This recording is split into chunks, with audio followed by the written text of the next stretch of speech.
వీడియోని మాత్రం స్కిప్ చేయకుండా పూర్తిగా చూడండి. ఎందుకంటే ఇది ఏ వెరైటీ వేసుకున్నారు రైతు, అది ఎంత దిగుబడి వస్తుంది, ఎంత డిస్టెన్స్లో వేసుకున్నారు, ఎంత పెట్టుబడి వేశారు, ఈ సీడ్ పేరు ఏమిటి అని చెప్పేసి రైతు మాటలోనే మాట్లాడే ప్రయత్నం అయితే మనం చేద్దాం. దగ్గర కనుపులతో ఉన్నది. ఒకసారి తోటను మీరే చూడండి. ఫస్ట్ సారి కటింగ్ అయిపోయింది. ఇది ఫస్ట్ సారి అయిందన్న. కటింగ్ అయిపోయిందా? ఫస్ట్ సారి కటింగ్ అయిపోయినా ఇంత కాయలు ఉంది అసలు. చూడండి పచ్చి కాయలు ఎంత ఎట్టున్నాయో. ఇప్పుడు పడ్డ కాపే కదా ఇది మొత్తం. అవును, ఇప్పుడు పడదండి. ఇది ఇప్పుడే మీరు నమస్తే అండి. నమస్తే. పేరు వడ్డిపూడి కృష్ణ. వడ్డిపూడి కృష్ణ. ఎక్కడ మీది విలేజ్? ఎక్కడ? గంధసిరి, ముదిగొండ మండలం, ఖమ్మం డిస్టిక్. మీరు వేసుకున్న సీడ్ పేరు ఏమిటి? పృథ్వీ డక్కన్ సీడ్స్ వారి Prithvi Deccan seed genetic. Prithvi genetics Deccan seeds వారి రెడ్ కింగ్. ఎన్ని ప్యాకెట్లు వేసుకున్నారు మీరు? మేము 6 ప్యాకెట్లు వేసాం. 6 ప్యాకెట్లు. ఎన్ని? 6 ప్యాకెట్లు 30 గుంటలు వేసుకున్నారు. 30 గుంటలు వేసుకున్నారు. ఎంత డిస్టెన్స్ వేసారు?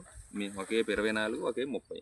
ఒకే 24, ఒకే 30. అంటే పై పాటు చేస్తారు. అవును, పాటు చేస్తారు. మీరు ఇప్పుడు వేసుకున్న వారికి ఇప్పుడు మీరు ఫస్ట్ కటింగ్ చేపించారు కదా, అది అమ్మేశారా? ఉందా? కల్లంలోనే. కల్లంలో ఉందా? ఇప్పుడు ఉందా కల్లంలో? ఉంది. ఆ వీడియో కూడా కల్లంలో చూద్దాం, మాట్లాడదాం, రైతు మాటలోనే చూద్దాం. ఒక్కసారి తోటను చూడండి, దగ్గర కనుపులతో ఉంది ఇది. ఒకసారి చూడండి అసలు కాయ క్వాలిటీ కానీ కలరింగ్ కానీ చూడండి ఎంత ఎలా ఉందో సైనిక్. అసలు మీరు వేరే సీడ్ ఏమైనా వేసుకున్నారా? ఇదే సీడ్ మొత్తం ఇదే వేసుకున్నారు. ఎన్ని ఎకరాలు వేసుకున్నారు తోట? 3 ఎకరాలు. 3 ఎకరాలు వేసుకుంటే ఇది డెమోగా వేయడం ఇద్దరికి.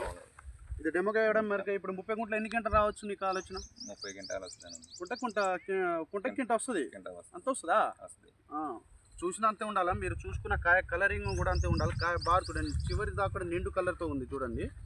మార్కెట్లో ఉన్నది జెండా పాట అయితే తప్పకుండా అవుతుంది. ఎందుకంటే రైతులు అన్న మీరు వెళ్తున్న రెడ్ కింగ్ కూడా బాగుందని చెప్పేసి ఫీడ్బ్యాక్ కూడా రైతు ఫీడ్బ్యాక్ తీసుకోమని చెప్పేసి మన రైతులు మనకి చెప్పడం జరుగుతుంది. అయితే అది కూడా మనం ఎక్కడ ఉందని చెప్పేసి విజిట్ చేయడం కోసం ఇక్కడ రావడం జరిగింది.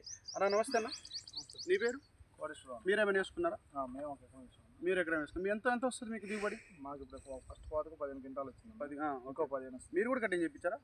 మీది కూడా ఉందా? అమ్మేశారా? తాను కానీ ఏమైనా ఉన్నాయా? గనుపులు ఎలా కాస్తున్నది, సైజ్ ఎలా ఉంది, గింజ శాతం ఎలా ఉంది? ఓకే. మీరు వేసుకున్న దాంట్లో ఇప్పుడు అమ్మేశారా? ఉందా? ఉందా? తాలు ఉన్నాయి? ఉన్న తాలు అవుతున్నాయా? తాలు తక్కువ. కాయ మచ్చ కానీ కలరింగ్ కానీ ఎలా ఉంది మీకు? బాగుందా? బాగుంది. కాయ ఇది తాలుకాయ లేదు, తాలుకాయ లేదు, దగ్గర కనుపులతో ఉంది. చివరి దాకా కూడా కాయ సైజ్ కూడా అంతే ఉంది. అయితే ఇది ఏమేమి దేని తట్టుకుంటుంది? ఇది తెగుళ్ళని తట్టుకుంటుందా? వైరస్ బొబ్బెర కూడా తట్టుకుంటుంది. అయితే ఇది ఇప్పుడు చూసిన తోట కూడా అంతే ఉండే. నల్లి అటాక్ కాయలు ఎక్కడ లేదు. అన్ని తోటలు నల్లితో పోయినా కానీ ఈ తోట నల్లితో లేదు. పక్క సీడ్ వేసుకున్న సీడ్ అదంతా నల్లి వచ్చింది, కానీ దీనికి వచ్చేసరికి నల్లి లేదు. ఇదే దీని గొప్పతనం. సీడ్ ముఖ్యంగా ఈ సీడ్ గొప్పతనం ఏంటంటే తెగుళ్ళని తట్టుకునే లక్షణం. కాబట్టి గొప్పతనం. ఏ ఫార్మర్ అయినా మార్కెట్లో ఏది కొత్తది వస్తే అదే వేసుకోండి దయచేసి. ఎందుకంటే మ్యానుఫ్యాక్చరింగ్ మంచిగా చేస్తారు కాబట్టి అదే వేసుకోండి. So bye. కళ్ళం కూడా చూద్దాము, కంటిన్యూ చేద్దాం.